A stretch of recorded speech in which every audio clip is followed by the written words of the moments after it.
much. Thank you.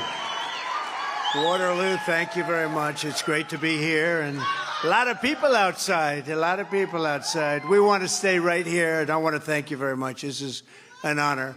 We cover all corners of your great state, you know that.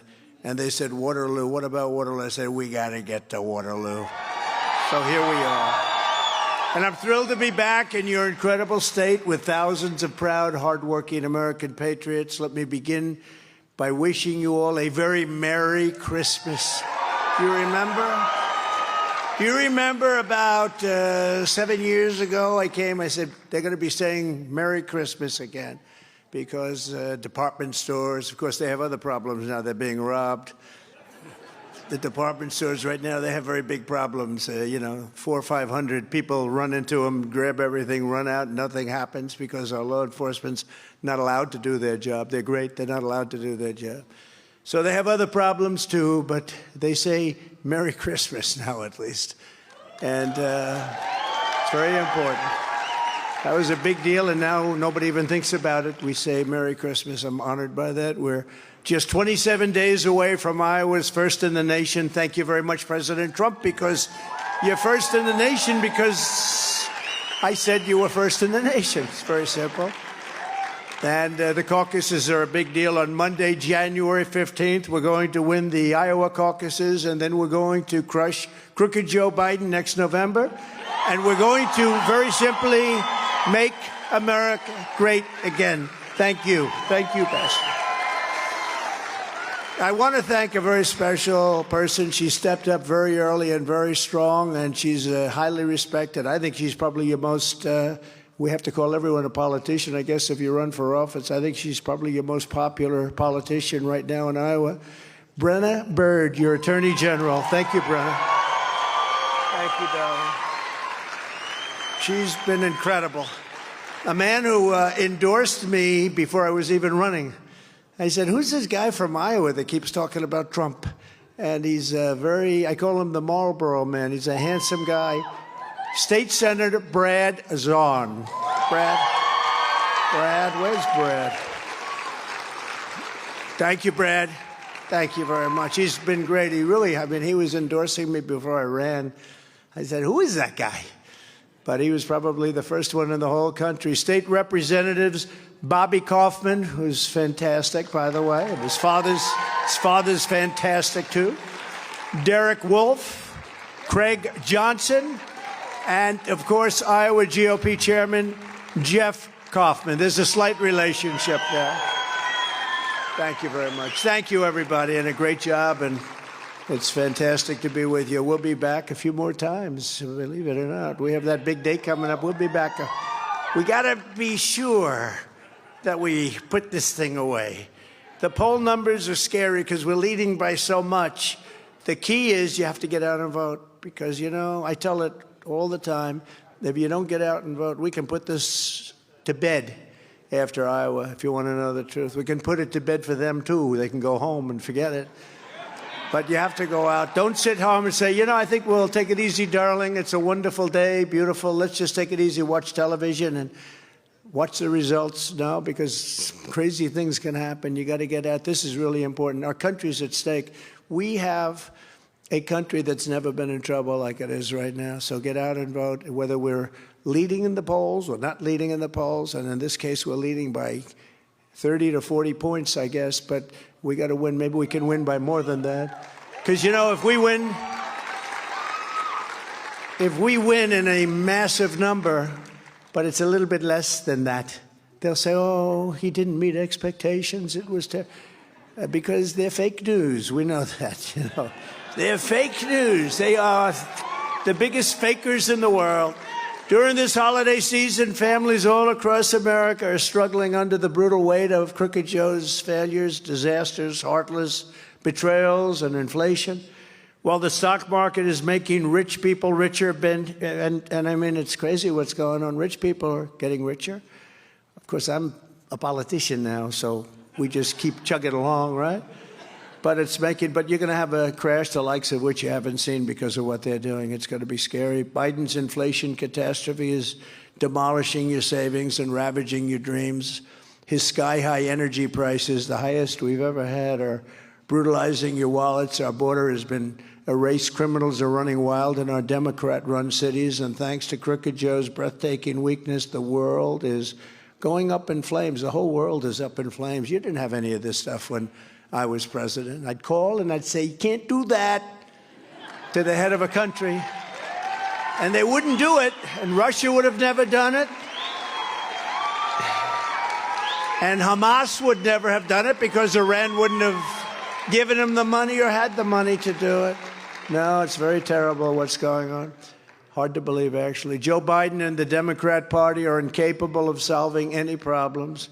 Crooked Joe Biden is a low IQ individual. He is truly the worst, most incompetent, and most corrupt president in the history of our country. Other than that, I think quite a bit of him.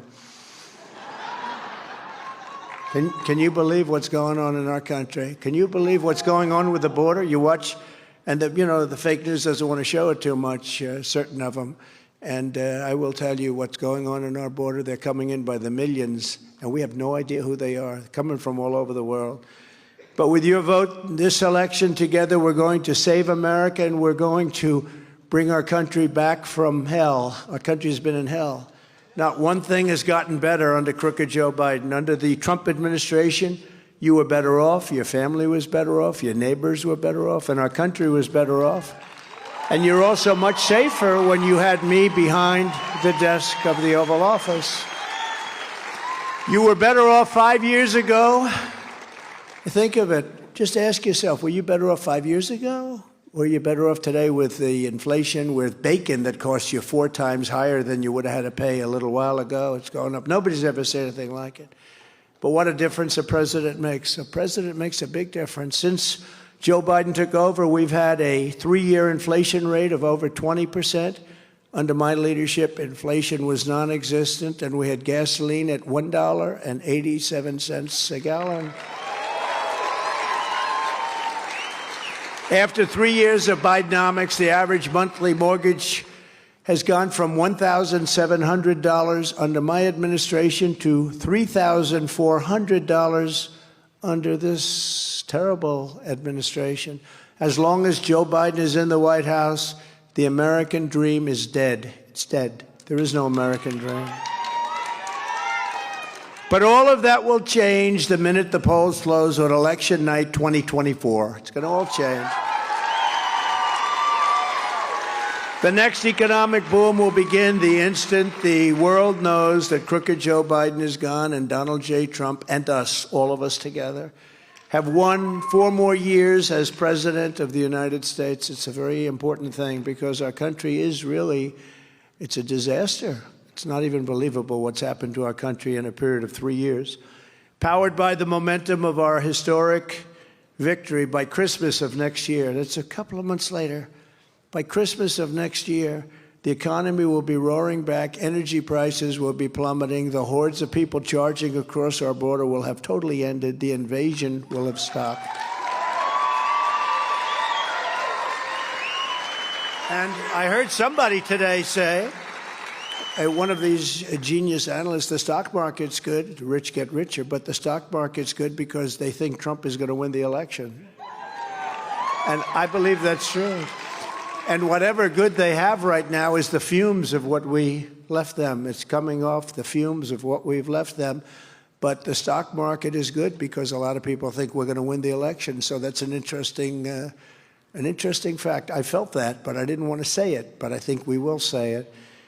Because just like 3 years ago, they will know that I will catch. And when you have people that are pouring across the border at levels like no country has ever seen, not us, no country has ever seen, third world nations have never seen. They'd stop them with sticks and stones, I say.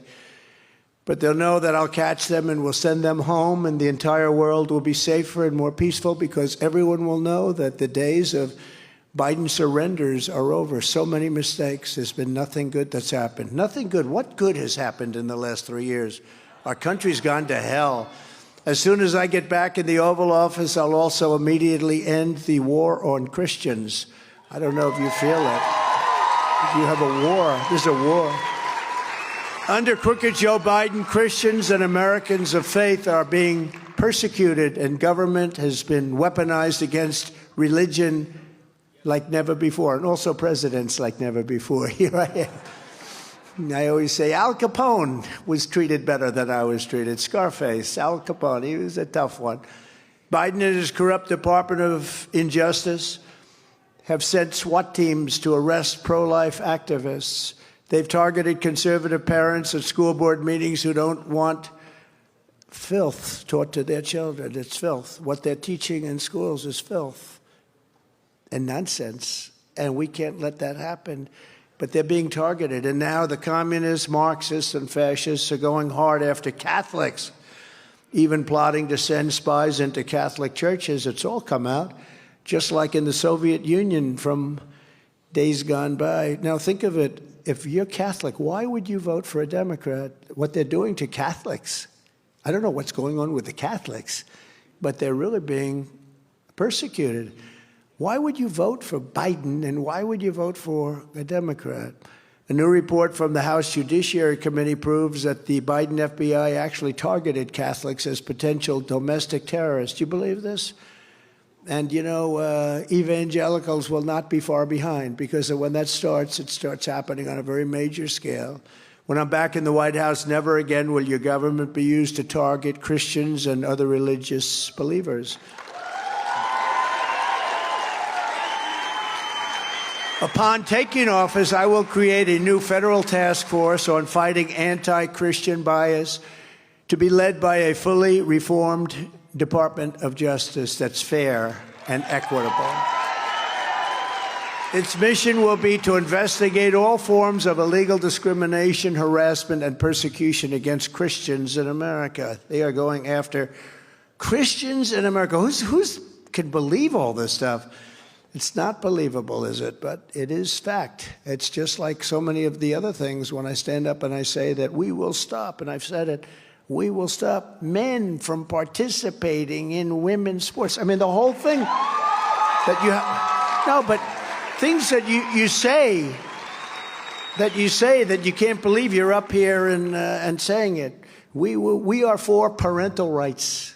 You have to say that. No, think of it. We are for parental rights. Who believes that?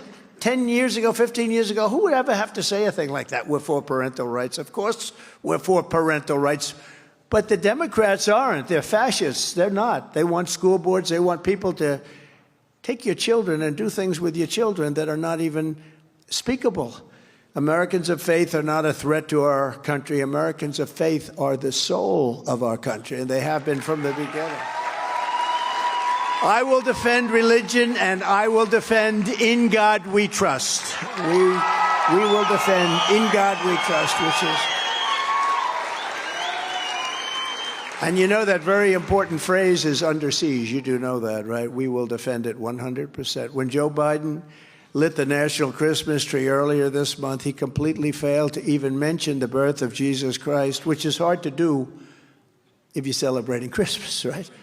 He didn't mention Jesus Christ in his remarks. Not for 3 years he hasn't mentioned that, and barely mentioned God. When I was president, we brought back the beautiful phrase, Merry Christmas, and I said I'd do that. I'm very proud of that, actually, because as I said at the beginning, it was really under siege. And when I lit the Christmas tree each year, it was my honor to publicly celebrate the true source of Christmas joy, which is Jesus Christ. As president, I kept every promise I made to Christians and more, and I think everybody in this room understands that very well. That's pretty well documented. In our first 4 years, we appointed nearly 300 federal judges and 3 great Supreme Court justices. I stood up for religious liberty at home and all around the world. I protected innocent life, and I defended the Judeo-Christian values of our nation's founding. I proudly recognized Israel's eternal capital and opened the American embassy in Jerusalem, which is a big thing. I also recognized Israeli sovereignty over the Golan Heights. And, you know, they were looking to get that for 72 years. They'd fly in, they'd fly out, they'd fly in, every year they'd fly in, they'd discuss it, they'd fly out. And I got it done in about 12 minutes. We got it done very quickly. And with the historic Abraham Accords, I even made peace in the Middle East. Unfortunately, they haven't taken it any further. It should have been taken. We could have had everybody signed up. It's no wonder crooked Joe Biden and the far-left lunatics are desperate to stop us by any means necessary. They are willing to violate the U.S. Constitution at levels never seen before in order to win this election. Joe Biden is a threat to democracy. It's a threat. They're weaponizing law enforcement for high-level election interference because we're beating them so badly in the polls. The new CBS poll, remember, I always used to talk about polls, but only if they were good. I don't mention them if they were bad.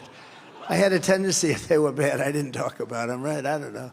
That's probably sort of like a little bit like the fake news would do, so I feel very embarrassed by it. But the new CBS poll just out has us at 58% in the state, with the sanctimonious 40 points behind us, 40 points.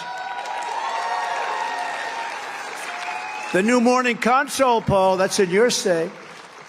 The Consult poll has us at 66% nationwide, with DeSantis at 11% and Haley at 11%.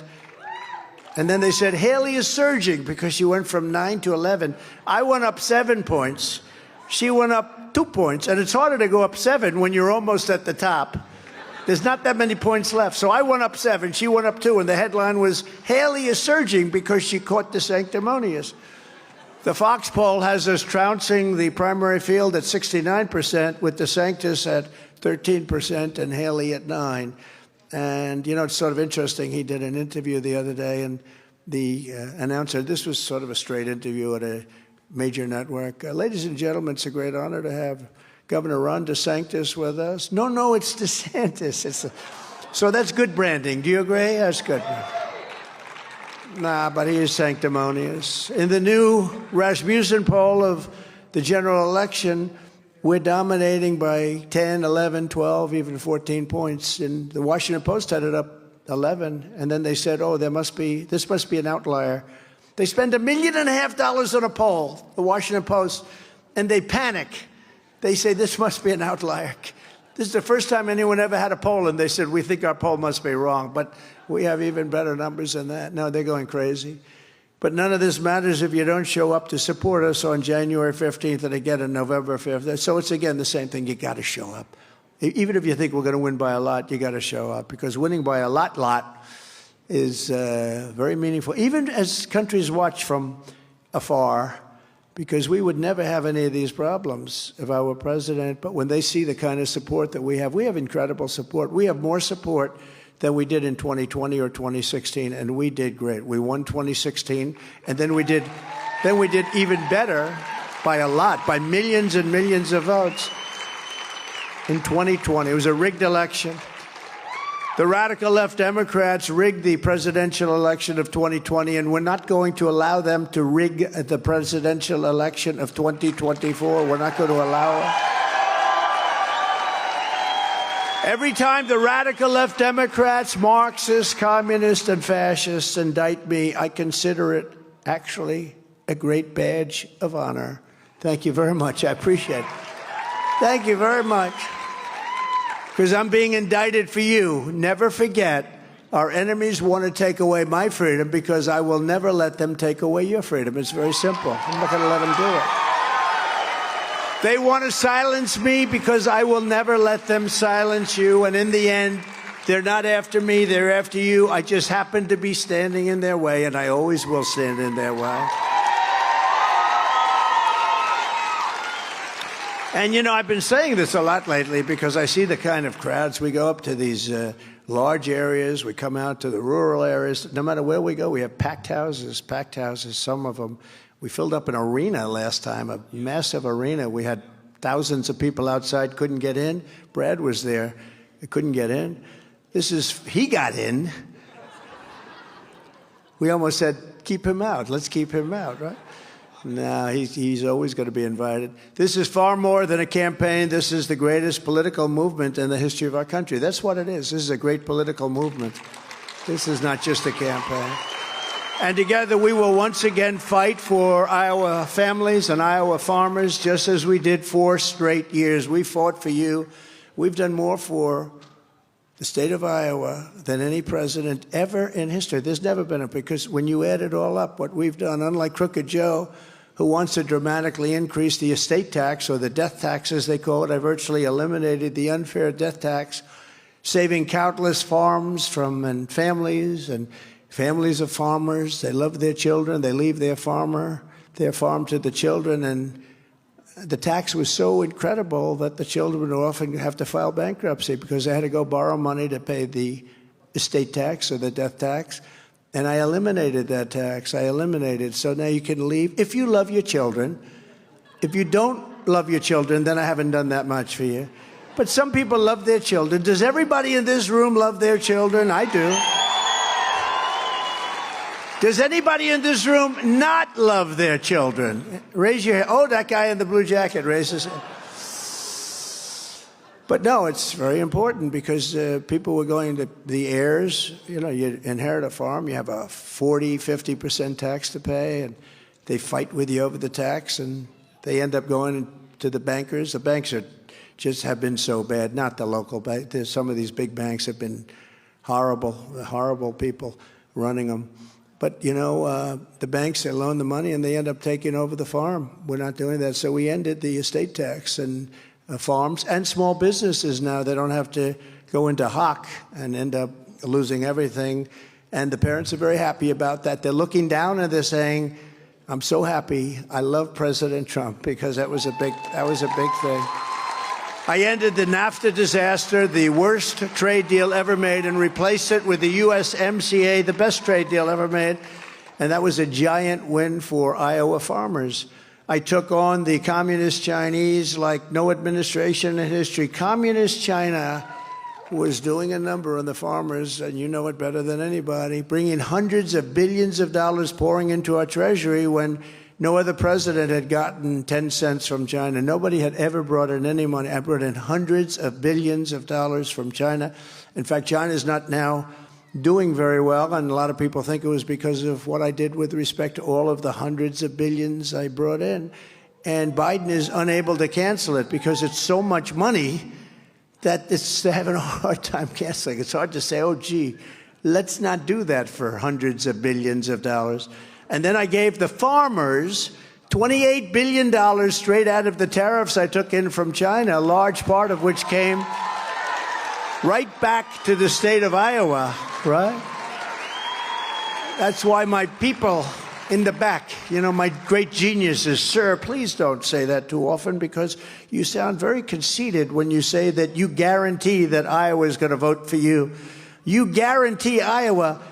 I said, I got him $28 billion, of course. Who else is going to get him $28 billion? I said, go out and buy more land and larger tractors. Do you remember that?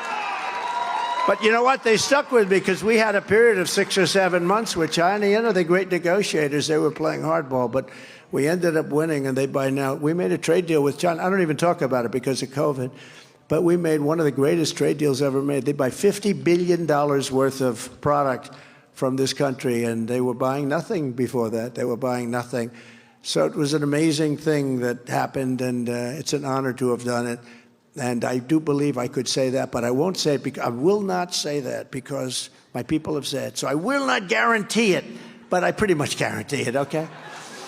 Let's vote against Trump because he gave us $28 billion. I don't know. Somehow they got a problem with that one, don't they? Huh? The people that are running against us and who, frankly, were not in favor of farmers. You know, Ron DeSanctimonious was not a friend of the farmer. He fought against the farm bill.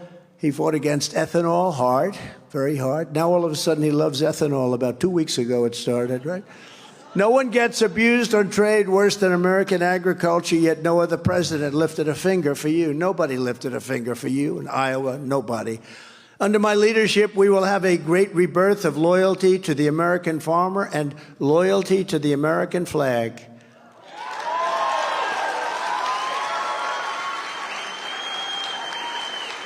And I'm going to pass something that's so important. We were just about set to do that. We had the greatest economy in history. We were just about set, and then we hit COVID. COVID came, a gift from China. from Wuhan. I told him it came from the Wuhan lab. I said it right from the beginning. I never changed. Trump, you ever see the hats? Trump was right about everything. Some of the things I don't want to be right about, like I think our country's in more danger now for World War III than ever before. I don't want to be right about that. But we have a man who's grossly incompetent, and he's talking about nuclear weapons and negotiations. He doesn't even know what the hell he's talking. He can't even find the stairs to get off the stage. Right? There they are. There they are. They're all over the place. Jump off the front, but don't walk into the back wall. You ever see that? He finishes a speech, if you call it that. He did a news conference the other day, and he goes, okay, let's see. You know, I did news conferences in the White House. You. He did a Jim Jones of NBC. Oh, is he here? Oh. The guy says, Mr. President, what about this? What about that? What about that? I would like to tell you the following. He's reading the answer, meaning he knows the questions, and they write down the answer. He reads the answer. If I ever did that, they would impeach me a third time, right? They would impeach me a third. We beat them twice. You know, the impeachment, then they found out I was right. They're all saying we really shouldn't have impeached him. But actually, the Republicans, and Jim Jordan's great, and Jamie is doing a great job, but the Republicans are being much nicer because they're saying, let's do an inquiry first. They didn't do an inquiry with me. I walk in, they impeached me. So these are bad people, bad people. I will pass the Trump Reciprocal Trade Act. So that means if China or any other country make us pay a 100% or 200% tariff, which they do, we will make them pay a reciprocal tariff, identical tariff of 100 or 200% right back. We'll take in billions and billions. Now, what will happen is they'll end the tax. You know, they'll end the tax. But we're all set to get that. We would have had that quickly. I will revoke China's most favored nation trade status, and we will impose stiff penalties on China and other trade abusers because they abuse us. But many people abuse us on trade and even the military. At the same time, I will end Joe Biden's war on American energy, and we will, ready? Drill, baby, drill. We will drill.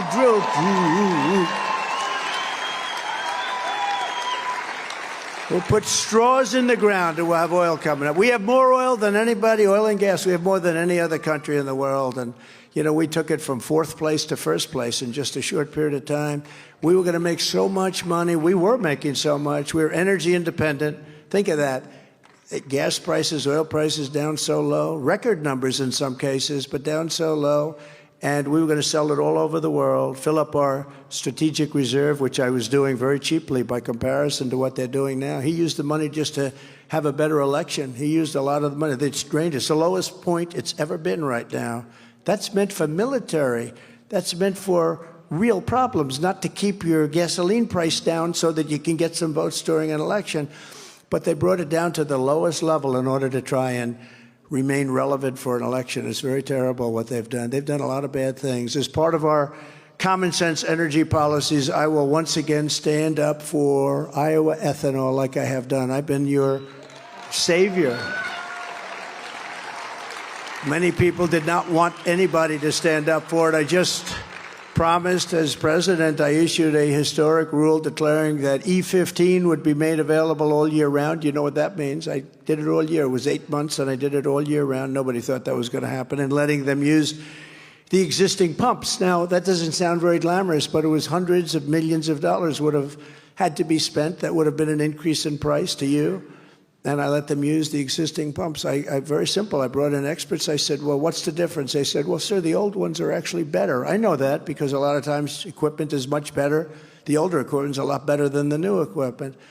And like grass cutters.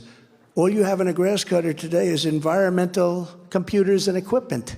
They forgot to put blades on it to cut the grass. So sometimes you'd rather have like a blade. Give me a blade to cut the grass. In contrast to my unwavering support for Iowa ethanol and agriculture, Ron DeSanctimonious wants to literally bankrupt Iowa farmers. That's what he'd do because his policies are horrible. DeSantis spent his entire political career vindictively trying to kill the ethanol industry, voting again and again to devastate Iowa farmers by eliminating the billions of dollars generated each year from ethanol and wiping out 48,000 Iowa jobs. He voted against it. Unlike DeSantis, I will be your ethanol champion for 4 more years. You have 4 more years of security. And I will also rescue the ethanol industry by canceling crooked Joe Biden's insane ethanol-killing electric vehicle mandate on day one. Everything has to be electric. Electric cars, they don't go far.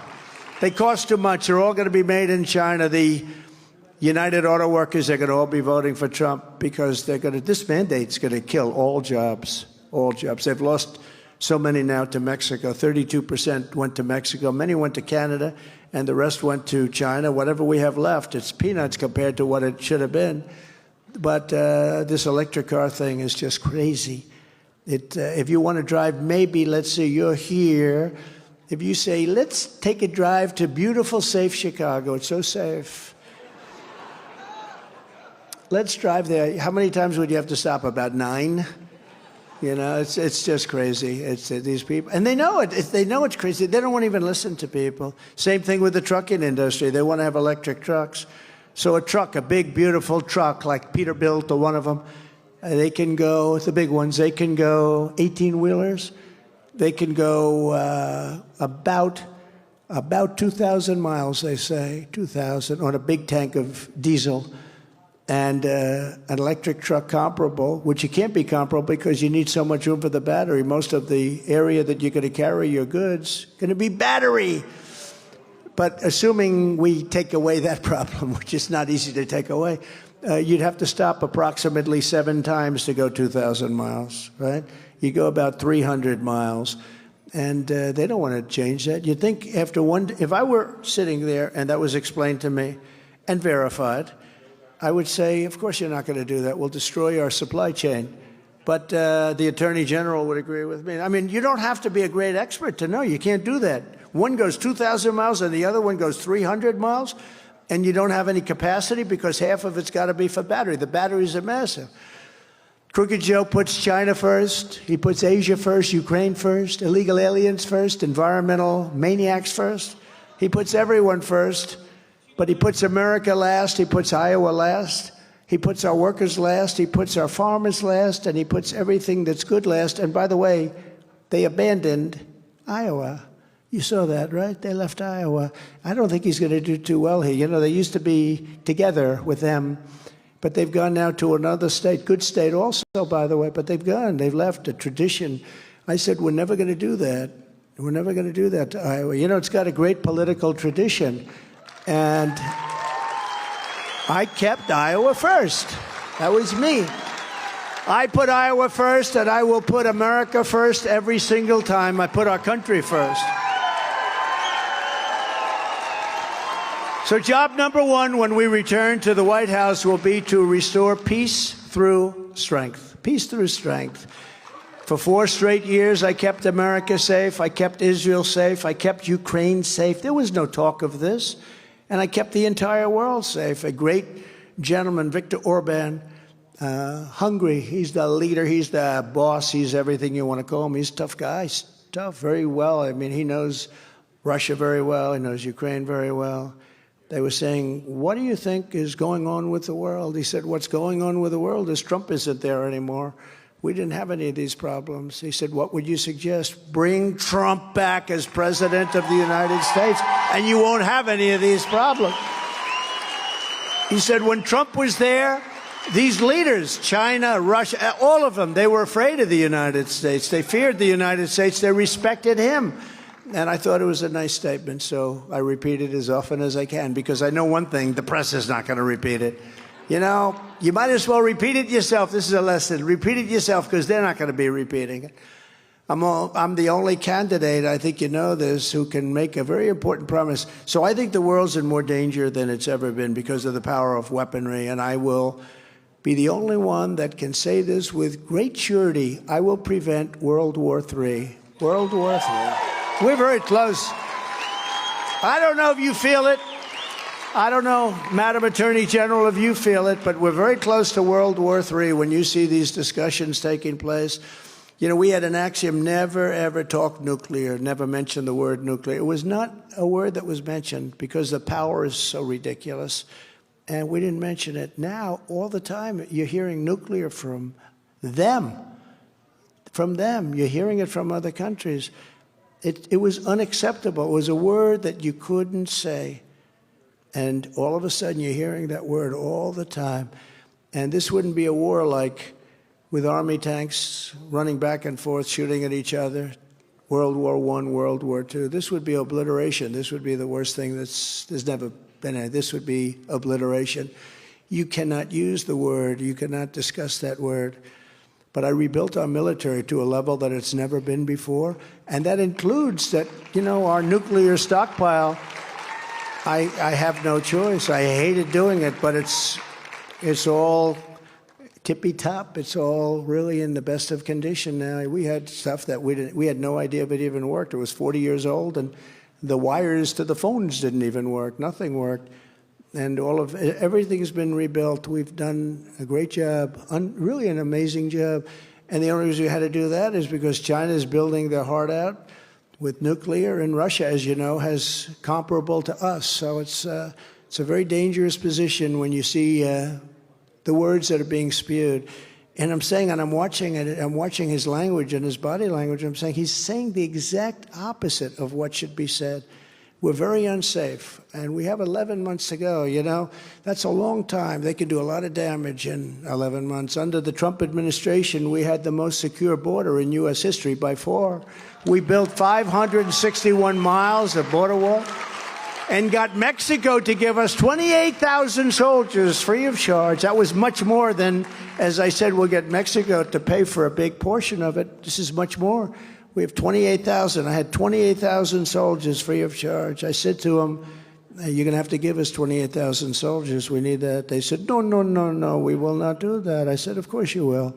They said, we will not do that. Why would we do a thing like that? And I said, you're going to have to do it. I'm sorry, but you're going to have to do it. And they said no. And then I said, here's what's going to happen. On Monday morning at 7 o'clock, we're going to impose a 25% tariff or tax on all of your goods, including the cars that you stole away from us in terms of manufacturing of cars. You know, they have 32% of our car production was taken away years ago by Mexico. 32%. But every car is going to have a 25% tax on it, and we're going to take in so much money. And then they turned around and they said, we would like to make a phone call to Mexico, please, sir. They came in the room 5 minutes later, and they said it would be our great honor to supply you with 28,000 soldiers. And we had 28,000 soldiers, and we had very few people. We had the best record. This is as we're building the wall. Then I was going to add another 200 miles to the wall that we had just completed, because all of a sudden you needed more, because it's like, you know, that's the way it works, right? They come, have to walk a little bit further out. We're going to add another 200. And then what happened is we had a rigged election, and Biden came in and he said, we don't want any walls. We want to have open borders. And nobody could believe it. And I, you know, when I heard that during the campaign, I figured maybe it's just words, but who could be so stupid? Who could be so horrible to our country? What they're doing to our country, they actually meant it. Because they took all of the wall that I had ready to just be installed, could have been done in 3 weeks, and they took that wall and they sold it for 5 cents on the dollar. And it was all the exact stuff that Border Patrol wanted. We had wires in it for technology. We had concrete, rebar, and very hardened steel. That's exactly what, and they had to have openings to see. I was going to put up concrete plank, and it would have looked fine.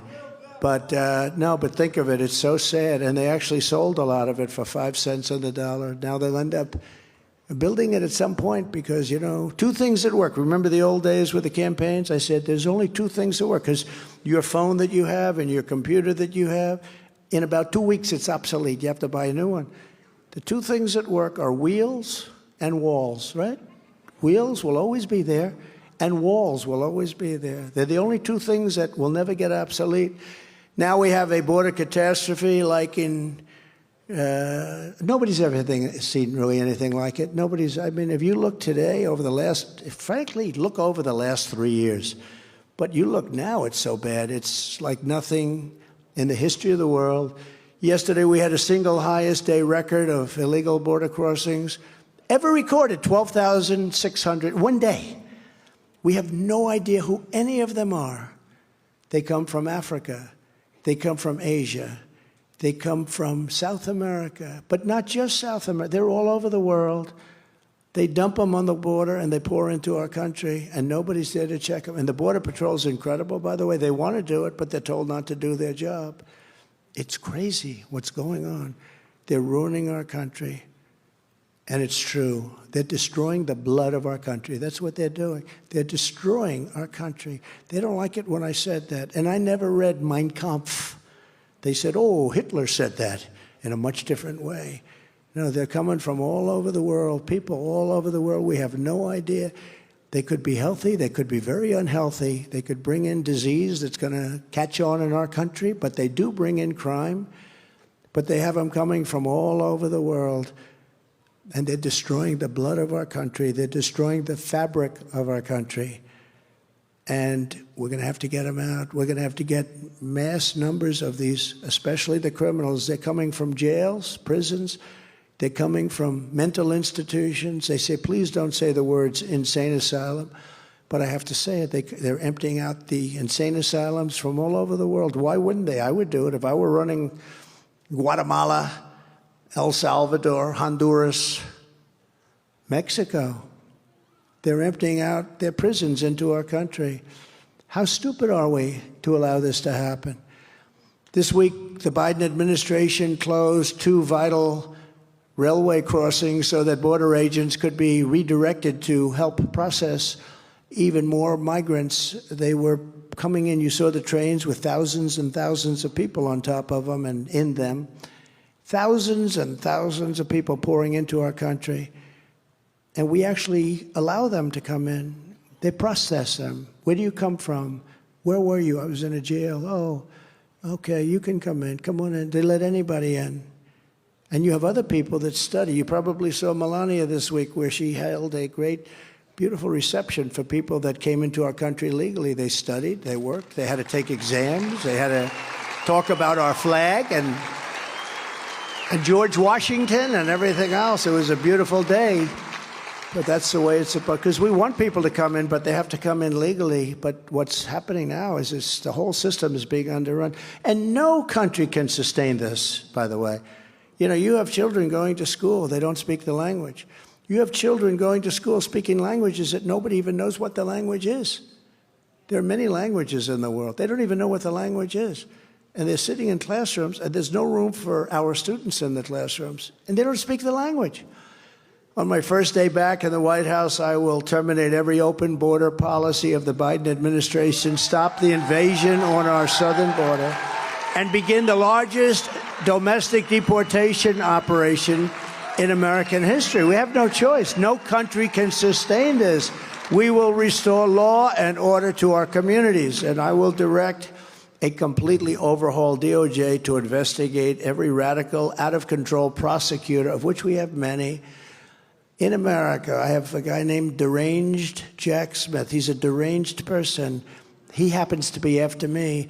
You know, the great one is the boxers hoax. They have a boxers. Biden has been taking stuff out of the White House or taken out wherever he was. He was a senator. For 50 years, he's got tremendous amounts of stuff. He had it brought to Chinatown. What's that all about? And then after it was brought there, it was distributed to different places. Chinatown. And it leaked to CNN, of course, because they leak. The prosecutors leak that he's not going to have any problem. But me, with a tiny amount, and I come under the Presidential Records Act, which gives me the absolute right to do it. With me, oh, I'm different. But mine was in a secure location. Everything was tippy-top.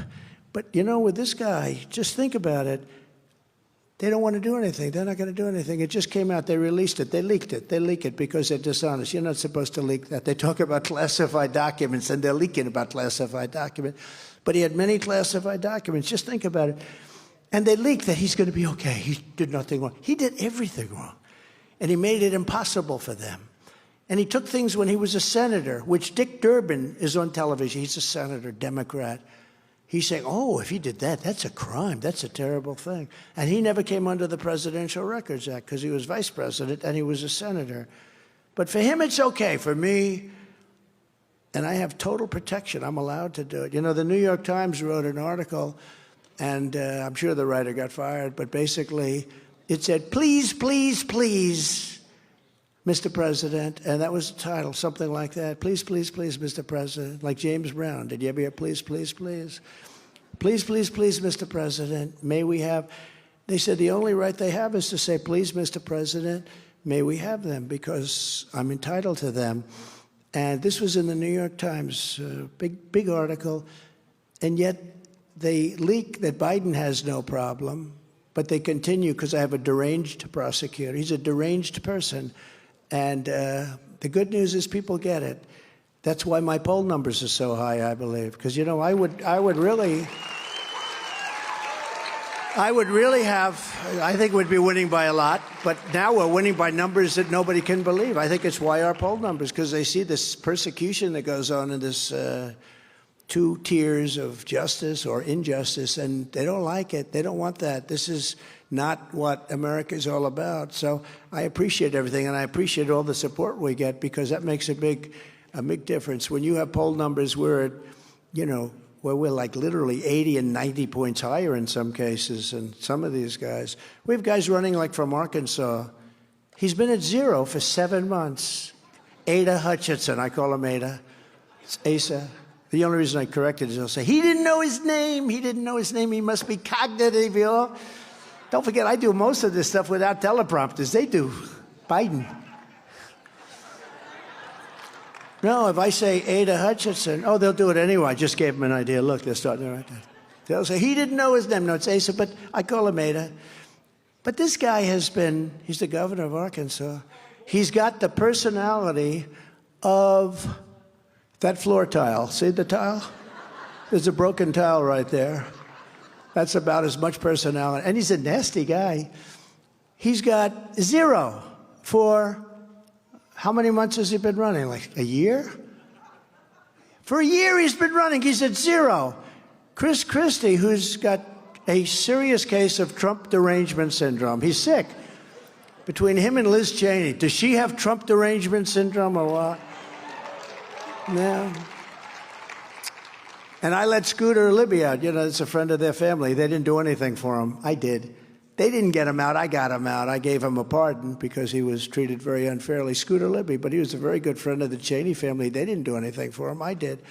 But, you know, you'd think they'd be thankful for that, but they don't talk about that. They say I'm a threat to democracy. No, Joe Biden is a threat to democracy by all of the things that we talk about. But I'm also going to indemnify all police officers and law enforcement officials throughout the United States for being destroyed by the radical left for taking strong action on crime. These are people, they want to destroy them because they want to put criminals away. They're forced to do nothing. They cannot do anything when they want to. They do want to. They're the greatest people. The police, and I just met a lot of them in the backstage, they're all like incredible people. But, you know, they're under threat of losing their pension, their house, and their family, and losing everything if you touch these people. I mean, you let what's going on where the people are going into these stores and robbing them, and even the clerks, they fire clerks if they try and stop them. I mean, if I had a clerk that was willing to stop them, I would say, you are the greatest. You love our country, our company, our store. And they fire them. It's like crazy. There's something going on. Our brains are being fried. There's something going on. But our police know everything, and they can solve these crime problems very quickly, but they're not allowed to do it. And they don't want to lose their families. They don't want to lose their house and their pension. We're not going to let that happen anymore. So what I'm going to do is give indemnifications to any police officer that gets in trouble for pursuing a criminal, because that's what we have to do. In addition, we will take over our horribly run Washington, D.C., and clean up, renovate, and rebuild our Capitol so that it no longer is a nightmare of murder and crime. People are being murdered there every day. Murdered in our Capitol. Can you imagine when these people come from foreign countries and they may not be rich, but their capitals are safe. They have no crime. They take care of it fast. But can you imagine they come into these things and they read that 3 people were murdered last night in Washington, D.C., and they have graffiti all over the place. On those beautiful marble columns, they have graffiti all over the place. Graffiti, graffiti, graffiti. The streets, they look like, I mean, I drove into Washington a few weeks ago for a court case. One of the many. I should get to know it very well. I can't get a fair trial on Washington. The whole thing is ridiculous. But for a court case, I'm driving over a road where it's almost all paper garbage. And, you know, you can see paper. I know paper. I know cans. When cans start to literally rot, when paper is rotting, it's been there for a long time. Nobody cleans up anything. The medians, the dividers, they're all broken and falling down. It looks like an absolute slum. And when foreign leaders come into Washington and they see that, I don't care how good you are as a president, they go back and they say, that country's got a lot of problems. We're going to clean it up. We're going to make it the most beautiful capital anywhere in the world. Our parks will be cleaned. All tents and graffiti will be removed. You have to see some of these beautiful parks that you remember 5 years ago. You'd go there. They were so beautiful and safe. But you take a look at some of these parks, you can't even see the grass. There are people all over the place living there with tents. Slum areas will be demolished and rebuilt to the highest level of architectural elegance. We're going to have to do that. I know it sounds rough, but we're going to have to do that. Washington, D.C.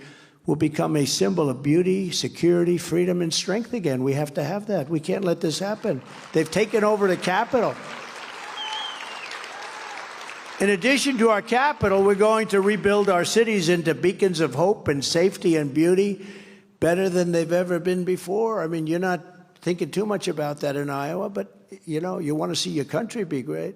It will be the greatest investment ever made in them, and we're going to work closely with Democrat leaders. They're all run by Democrats, and they're all doing horribly. And all of these failing places, we're going to make sure that this rebuilding will be a lasting and very compassionate one. We're going to rebuild our cities, and we're going to strengthen up crime at a level like nobody can believe. You're going to be able to be safe again. Safety will be restored so that children can go outside with their mothers and fathers and play in the park without being beat up, molested, or shot. Students can walk to school in peace. They used to walk to school. Today, you need an armored vehicle to take them to school. Crime rates will plummet, and people will they're going to be really longing to move back into the city. You know, when I was young, my dream was to move into Manhattan. I wanted to build buildings in Manhattan. Oh, that was my dream. And today, people are leaving. You know, they're leaving. They're afraid to stay in the cities. Unlike DeSantis, will always protect Social Security and Medicare. He was against Social Security. He was willing to take Social Security and do numbers on it and slice and dice, but he also wanted to move the minimum age up to 70. That's a big move for people because you don't, listen, we have so much liquid gold under our feet. We don't have to do that stuff. We don't have to do that. Why should seniors be hurt with Medicare and Social Security? We're also going to fight to give you much better health care because Obamacare, as you know, is a catastrophe for American families. And as I say, even Elizabeth Warren, who often is referred to, as you know, as Pocahontas because of her great Indian heritage, but she even agrees that it needs to be fixed. It has to be fixed. It's too expensive for the people. And we're going to get it done. We almost had it done, but then John McCain voted it down. After campaigning for 10 years to kill it, John McCain voted it down. Too bad. That was too bad. Remember, thumbs down. That was not good. We're going to make it much less expensive for the people with much, much better health care. You're going to get that, and we deserve it. On day one, I will sign a new executive order to cut federal funding for any school pushing critical race theory, transgender insanity, and inappropriate racial, sexual, or political content on our children. And I will not give one penny to any school that has a vaccine mandate or a mask mandate. A mask mandate. And as I said before, something that's very popular, I can't believe I have to say it, but I might as well. I will keep men out of women's sports. Is that okay? You see the weightlifting records? They're being broken by hundreds of pounds. One stood for, I think, 18 years, over a quarter of an ounce. They're coming in, they're wiping it out like 158 pounds. So it's just so demeaning to women, the whole thing. I mean, women, great athletes, I mean, it's just so unfair. They're going to have records. They'll have, look, eventually that's got to happen. It's going to happen with me. But you're going to have like these records where the record will be here, but you'll have this blip for a period of 3 or 4 years. Beep. Like that. They're going to say, they'll look back at 100 years, they'll say, what the hell happened there? Who was that? That was one strong woman, wasn't it? I will fully uphold the Second Amendment. We will restore free speech, and I will secure our elections. Our goal will be one day voting with paper ballots and voter ID. Very simple. But until then, Republicans must win. We have to win. Once we get in, we'll change that. But we have to win. If you took the 10 worst presidents in the history of the United States and added them up, they would not have done near the destruction to our country as Joe Biden and the Biden administration has done. To take the 10. Remember, I used to say 5.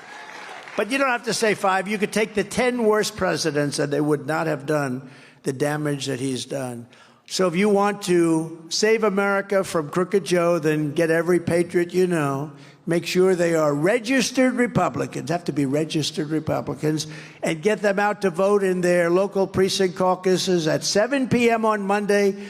And I'm going to be here with you, by the way, January 15th. It's Martin Luther King holiday, so it's a Martin Luther King Day. I'm going to be here. I'm going to be probably in Des Moines or someplace. I'll be caucusing. We don't want to take any chances, right? So I could sit home. I didn't have to be. They said, sir, do you want to go there? You're in great shape. I said, no, thanks. I'm going because we have to make sure everybody gets out. And if I don't get out, that's no good, right? So we're going to make sure we get out. We're asking you to commit to caucus for us and bring as many people as you can to caucus at our campaign. Sign up at ia.donaldjtrump.com, okay? And in conclusion, from Sioux City to Iowa City, from Fort Dodge to Cedar Rapids and Des Moines to Davenport to right here in Waterloo, we stand on the shoulders of generations of Iowa patriots who have tamed the wilderness, braved the elements, tilled the soil. You tilled that soil, I'll tell you, you still till on the soil, right? You're great people. Worked the fields, built the factories, and poured out their blood, sweat, and tears to make this country into the greatest nation in the history of the world. But now we are a nation in decline. We are a failing nation. We are a nation that has lost its confidence, its willpower, and its strength. We are a nation that has lost its way. But we are not going to allow this horror to continue. We're not going to allow it to continue. We can't let it continue. The biggest election we've ever had is coming up, 2024.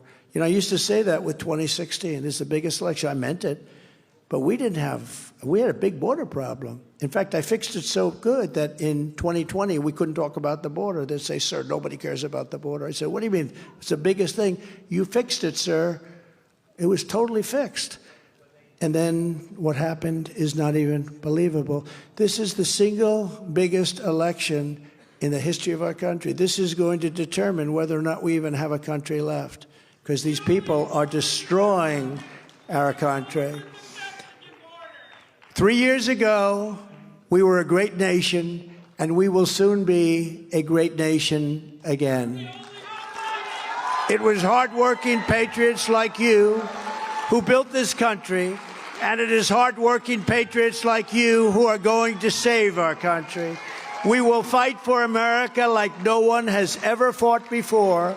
2024 is our final battle. With you at my side, we will demolish the deep state. We will expel the warmongers. We will drive out the globalists. We will cast out the communists, Marxists, and fascists. We will throw off the sick political class that hates our country. We will rout the fake news media. We will evict Joe Biden from the White House, and we will finish the job once and for all. The great silent majority is rising like never before, and under our leadership, the forgotten men and women, the men and women of our country have been forgotten. They will be forgotten no longer. They weren't forgotten for 4 years. You know that better than anybody. Nobody's ever done better than we did during that 4-year period. We will love our country. We will take care of our country. We will pray to God for our strength and for our liberty. We will pray for God, and we will be with God. We are one movement, one people, one family, and one glorious nation under God. And together we will make America powerful again. We will make America wealthy again. We will make America strong again. We will make America proud again. We will make America safe again. And we will make America great again. Thank you very much, Iowa. God bless you. Get out and vote. Get out and caucus. Thank you all. Thank you, Front Row Joes. You follow me no matter where I go. We love you. Thank you very much. Thank you.